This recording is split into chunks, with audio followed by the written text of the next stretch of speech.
अस्सलाम वालेकुम students. 10th class physics chapter number 11 जो है उसके लिए आज आपके पास यहाँ पे मैं क्लास का भी मेंशन कर देता हूँ ताकि इजीली आपको जो है वो अंडरस्टूड हो जाए। 10th क्लास के चैप्टर नंबर 11 जो है उसके बारे में आज हम पढ़ेंगे। तो क्योंकि ये तरतीब के साथ अगर चलें तो ये दूसरा चैप्टर जो है वो बन रहा है हमारे पास। पहला चैप्टर जो है वो हमने वेव्स के मुतालिक पढ़ा था, वेव मोशन के मुतालिक पढ़ा था। यहाँ पे इस चैप्टर के टाइटल पे चलते हैं। सबसे पहले चैप्टर का टाइटल है जी साउंड। साउंड बेसिकली किसको कहा जाता है, ये समझ ले कि आप जो चैप्टर नंबर 10 हमने पढ़ा था वेव मोशन के अकॉर्डिंग या उसके मुतालिक, तो ये उसी का एक जो है ना वो फॉर्म है, उसी की ही एक नई किस्म है हमारे पास। तो कोई भी वाइब्रेटिंग बॉडी जो है, एनी वाइब्रेटिंग बॉडी जिसमें डिस्टर्बेंस होती है, ठीक है, मीडियम के ज़र्रात में कहीं भी डिस्टर्बेंस हो जाती है तो वो वेव्स प्रोड्यूस करती हैं। उन वेव्स के प्रोड्यूस होने की वजह से या उस बॉडी के वाइब्रेट करने की वजह से जो साउंड हमारे पास निकलता है ना उसको साउंड वेव्स का नाम दिया जाता है। ठीक है, यहाँ पे लिख देता हूँ मैं, एनी बॉडी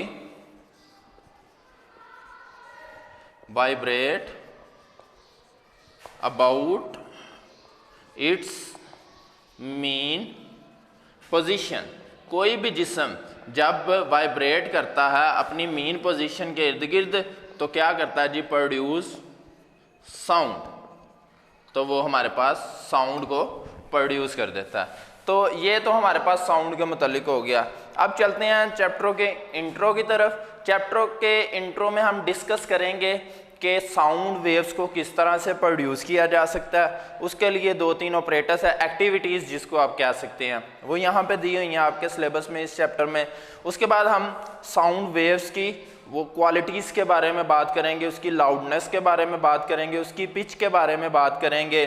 फिर लाउडनेस किस पे डिपेंड कर रही है, जिसको करैक्टरिस्टिक्स ऑफ साउंड कहा जाता है, कि हम साउंड की खुसूसियात के बारे में पढ़ेंगे। फिर उसके बाद साउंड की वजह से पैदा होने वाली जो पोल्यूशन है जिसको हम नॉइज़ पोल्यूशन का नाम देते हैं उसके बारे में डिस्कस करेंगे। अकाउस्टिक्स के बारे में डिस्कस करेंगे, रिवर्बरेशन के बारे में डिस्कस करेंगे। एंड एट द लीस्ट हमारे पास एट द एंड जो है वो हमारे पास एक टॉपिक आएगा अल्ट्रासाउंड का, कि कुछ ऐसी वेव्स भी प्रोड्यूस होती हैं जिनकी फ्रीक्वेंसी इतनी हाई लेवल पे पहुंच जाती है कि उनकी साउंड जो है वो आम इंसानी कान को सुनाई नहीं देती है। तो ऐसी वेव्स को अल्ट्रासाउंड का नाम दिया जाता है और देन हम उसके यूजेस पढ़ेंगे। तो ये इस चैप्टर का ओवरऑल पूरा जो है वो इंट्रो हमारे पास सामने आ गया है। तो आज हम बात करेंगे साउंड के बारे में, देन हम बात करते हैं साउंड वेव्स के बारे में। ठीक है, तो यहाँ पे ये जो मैंने डेफिनेशन लिखी है ये साउंड की भी हो सकती है और साउंड वेव्स की भी हो सकती है। अब इसके लिए मैं 2-3 एग्जांपल्स पहले आपको देता हूँ। सबसे पहले बात करते हैं किसी भी जिस्म के वाइब्रेट होने की वजह से जो उसमें टू एंड फ्रो मोशन होती है अबाउट इट्स मीन पोजीशन, तो उसमें क्या प्रोड्यूस होगा, साउंड ऑटोमेटिकली प्रोड्यूस होगा, जिसमें एयर मालिक्यूल्स जो हैं वो एक दूसरे में वाइब्रेशन की वजह से जो है वो साउंड को प्रोड्यूस करवाते हैं। इसकी मिसाल आपके पास एक और है, जैसे आसमान पर बादल का गरजना। ठीक है, तो बादल हवा के मालिक्यूल्स ही बेसिकली आपस में टकराते हैं।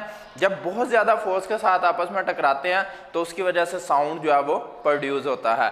लेकिन वो साउंड जो है वो हमें कदरे थोड़ी देर बाद सुनाई देता है, लाइट जो है वो पहले दिखाई दे देती है, क्योंकि वो स्पीड ऑफ साउंड और स्पीड ऑफ लाइट वो हम नेक्स्ट चैप्टर में इन चीज़ों को डिस्कस करेंगे, लाइट वाले चैप्टर में।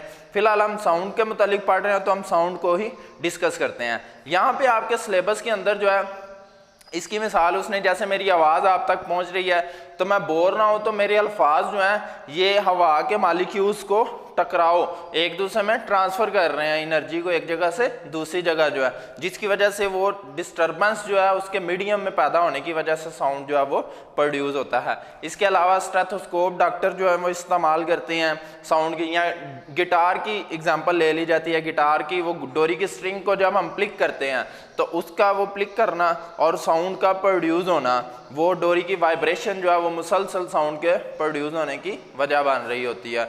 तो ये चीज़ें। अब 2 एक्टिविटीज़ हैं हमारे पास। एक्टिविटी 1 उसमें हम पढ़ते हैं, एक ट्यूनिंग फोर्क को लिया जाता है।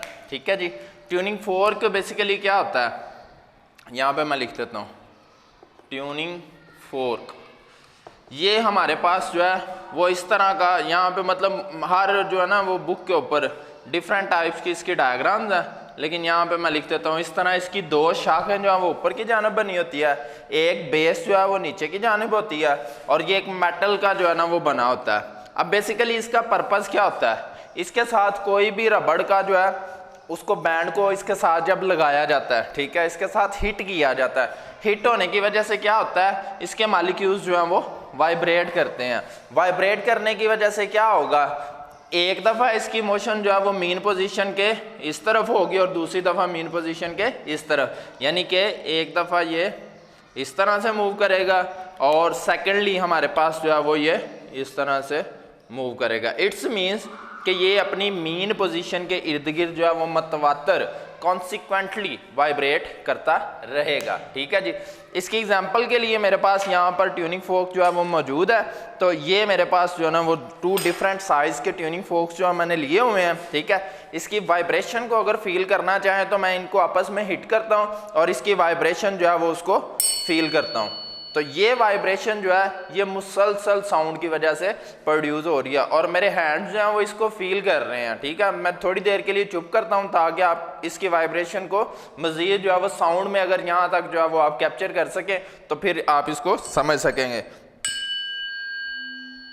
तो ये मैंने इसको माइक के पास किया तो ये मुसलसल वाइब्रेट कर रहा है, ये तो हो गया साउंड का प्रोड्यूस होना। अब ये इसकी वाइब्रेशन जो है ना इसको महसूस भी किया जा सकता है फिलहाल, लेकिन मैं दिखाऊंगा भी एक बाकायदा एक्सपेरिमेंट के जरिए। ठीक है, उसके लिए मैं क्या करता हूँ, मेरे पास ये एक ग्लास ऑफ वाटर, ठीक है, एक ग्लास के अंदर मैंने पानी लिया, फिर एक ट्यूनिंग फोर्क लिया और इस ट्यूनिंग फोर्क को हिट करता हूँ एक ज़बरदस्त तरीके के साथ, और ये मैंने हिट करते हुए भी काफ़ी मुझे टाइम हो चुका है, लेकिन जब मैं इसको पानी के पास ले आता हूँ, पानी के अंदर करता हूँ, तो ये जो छींटे इसके निकलते हैं इस चीज़ को, फिर एक दफ़ा जो है ना इस चीज़ को करते हैं मज़ीद करीब आके, तो ये चीज़ जो है, ठीक है, तो ये इसकी वाइब्रेशन जो है ना उसको हम स्टडी कर रहे हैं। तो ये आपको ट्यूनिंग फोर्क की बाकायदा जो है वो मैंने एग्जाम्पल के साथ जो है ये चीज़ बताई है। तो ये वाइब्रेशन को आज हम डिस्कस करेंगे।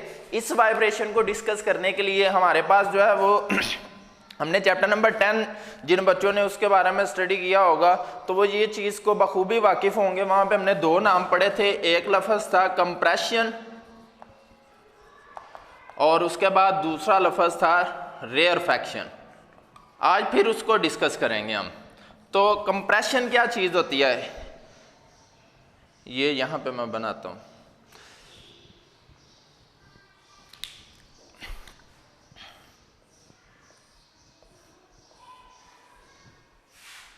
देन अगेन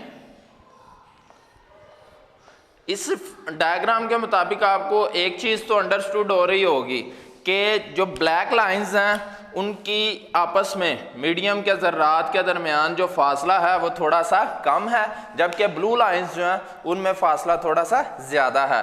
तो वेव के वो हिस्से, the part of waves in which the distance between the medium of the waves, medium of the particle, वो जितना कम होगा उसको नाम दिया जाएगा कंप्रेशन का, और यहाँ पर ये जो फासला जब ज़्यादा हो जाएगा तो उसको नाम दिया जाएगा रेयरफैक्शन का। और ये फासला कम या ज़्यादा होने का जो सीक्वेंस है वो इस चीज़ से हम समझ सकते हैं कि जब वाइब्रेशन जो है वो अपनी मीन पोजीशन से दूर जाएगा तो ये रेयरफैक्शन का प्रोसेस करेगा, जब मीन पोजीशन की तरफ आएगा तो ये कंप्रेशन का प्रोसेस जो है वो करेगा।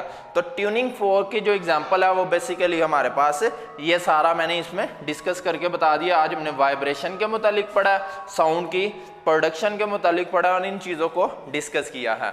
तो नेक्स्ट ये एक्टिविटी तो ट्यूनिंग फोर्क की होगी। एक और एक्टिविटी आज यहाँ पे करते हैं हम, एक्टिविटी 2। इस एक्टिविटी को घर में भी किया जा सकता है, दोनों ही किए जा सकते हैं। ट्यूनिंग फोर्क लैब में अवेलेबल होता है स्कूल्स में, अगर आपको वहाँ से नहीं तो मार्केट में आपको आसानी से जो है वो अवेल हो सकता है। तो इसके लिए सेकंड एक्टिविटी में क्या किया जाता है, एक जार को लिया जाता है, ये इस तरह से एक बंद जार जो है वो उसको ले लिया जाता है, ठीक है, शीशे का जार जो है। वैसे तो ये लैब में जो है वो ये चीज़ें मतलब प्रोवाइड होती हैं, लेकिन क्योंकि आप लोग जो हैं वो घरों में अगर ये चीज़ फैसिलिटेट हो जाती है तो वेल एंड गुड है। इसका क्या किया जाता है, इस जार के अंदर जो है वो यहाँ पर एक धागे के साथ या रस्सी के साथ एक बेल को लटका दिया जाता है, बेल, डोर बेल टाइप कोई भी बेल जो है, और इसके इस स्पेस को कवर कर दिया जाता है, बंद कर दिया जाता है। अब किया क्या जाता है, हम क्या करते हैं, यहाँ पर जो है इसके साथ एक वैक्यूम लगा देते हैं। यहाँ पर मैं वो भी शो कर देता हूँ, वैक्यूम सक्शन, जिसका काम क्या होता है कि इसके अंदर की हवा को बाहर खींच लेना। अब इस बेल को कनेक्ट कर दिया जाता है एक प्लग के साथ, ठीक है। उस प्लग के साथ जब कनेक्ट किया जाता है, यहां से मैं प्लग ऑन करता हूं तो मुझे इसकी बेल की जो वाइब्रेशन है ना वो भी दिखाई देती है, ठीक है। जैसे मैंने अभी ट्यूनिंग 4 की बताई, यहाँ पे ये इस तरह का मीन्स कि ये साइन जो है शो कर रहा है कि बेल वाइब्रेट भी हो रही है अपनी मीन पोजीशन के इर्द गिर्द, और उसके साथ साथ इसकी साउंड भी प्रोड्यूस हो रही है। अब हमने यहाँ पर चीज़ सिर्फ वाइब्रेशन के बारे में पढ़ा, दिखाई देना और साउंड का।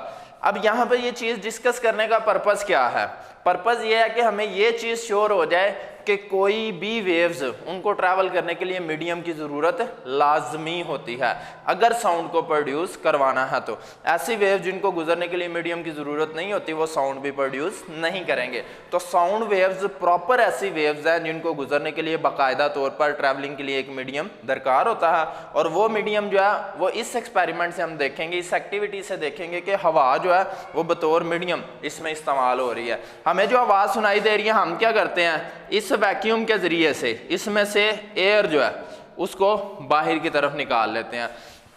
जब एयर वैक्यूम एयर को खींच रहा है तो वैसे वैसे हमें क्या होगा, सिर्फ बेल जो है वो हरकत करती हुई दिखाई देगी, लेकिन उसका साउंड जो है वो सुनाई नहीं देगा। उसकी रीज़न क्या है कि यहाँ से जो हवा के मॉलिक्यूल्स थे जिनमें वो मतवातर अपनी वाइब्रेटरी मोशन को ट्रांसफ़र कर रहा था, वो जो है वो हवा के मॉलिक्यूल तो वहाँ पे रहे नहीं है, जिसकी वजह से डिस्टेंस जो है वो मीडियम की वजह से कवर नहीं हो पा रहा, तो हम तक वो साउंड जो है वो प्रोड्यूस होकर तो प्रोड्यूस हो रही हैं लेकिन हमें सुनाई जो है वो नहीं देंगे। तो यहाँ पर भी यही चीज़ जो है ना, फिर अगर वैक्यूम को छोड़ दिया जाता है, हवा को दोबारा एंटर किया जाता है और बेल वैसे ही, तो वाइब्रेशन के साथ साउंड जो है वो वापस हमें सुनाई देगा उसकी वाइब्रेशन दिखाई देने के बाद।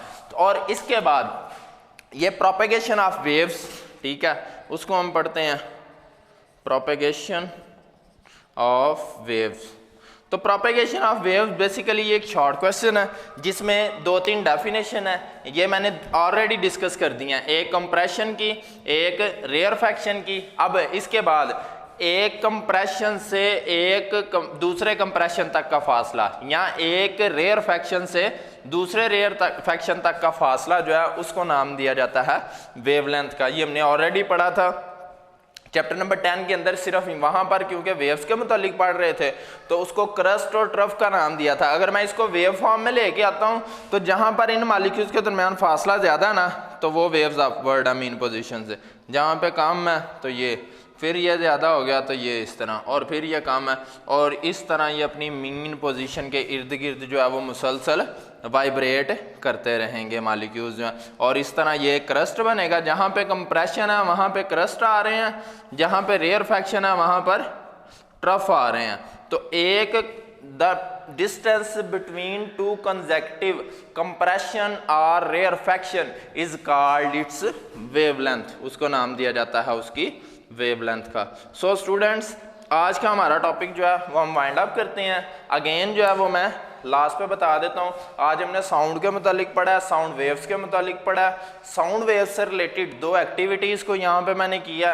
एक मैंने ट्यूनिंग 4 की मिसाल ली है जिसका ऑपरेटर्स मेरे पास अवेल था, मैंने आपको बाकायदा एक्सपेरिमेंट भी उसका करके दिखाया।